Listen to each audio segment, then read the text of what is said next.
ఇలాంటి సంఘటనలు జరిగినప్పుడు అమెరికానే కాదు, పొరుగు దేశాలు కూడా ఏం నేర్చుకుంటున్నాయి? అమెరికాను చూసి పొరుగు దేశాలైనా, పరాయి దేశాలైనా, ప్రపంచ దేశాలైనా సరే ఎప్పటికప్పుడు తలదన్నాలని, తల మీద నిలబడాలని, నెంబర్ 1 స్థానాన్ని మేము దక్కించుకోవాలని పోటీ పడుతుంటే, అమెరికా మాత్రం తనకు ఇంత ఘనతనిచ్చిన, నెంబర్ 1 స్థానాన్ని ఇచ్చిన ఆ దేవతి దేవుడినే మరిచి ఆయనకు మాత్రం చివరి స్థానాన్ని, ఇంకా చెప్పాలంటే 0 మార్క్స్ని ఇవ్వడం జరిగింది. మరి ఆ దేవుడు ఊరుకుంటాడా? ఇజ్రాయేల్ ప్రజలు ఆయన మాట వినలేదని, ఆయనపై సొనుగుకున్నారని, ఆయనకు అవిధేయులై ఉన్నారని ఆ ఇజ్రాయేల్ ప్రజలను ఆయన ఎంతో ఇబ్బంది పెట్టాడు. ఆ విషయం బైబిల్లో క్లియర్గా ఉంది.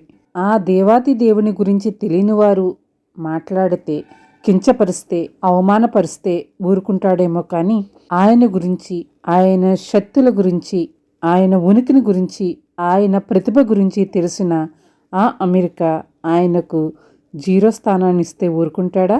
సృష్టినే కలుగు చేసిన ఆ దేవాది దేవుడికి చితి పెట్టడం ఎంతసేపు? ప్రపంచ దేశాలలో నెంబర్ 1 స్థానం ఎందుకుందో మర్చిపోయిన ఈ అమెరికా ఇప్పుడిప్పుడే మరలా రియలైజ్ అవుతుంది.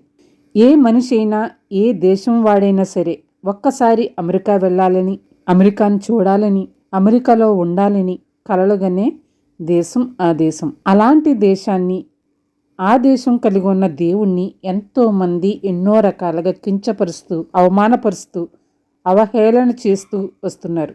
మరి అలాంటి వారికి కూడా ఇదొక గుణపాఠమని నేను అనుకుంటున్నాను. మీకు క్రైస్తవ్యం నచ్చలేదా? నిమ్మళంగా ఉండండి. క్రీస్తు నచ్చలేదా?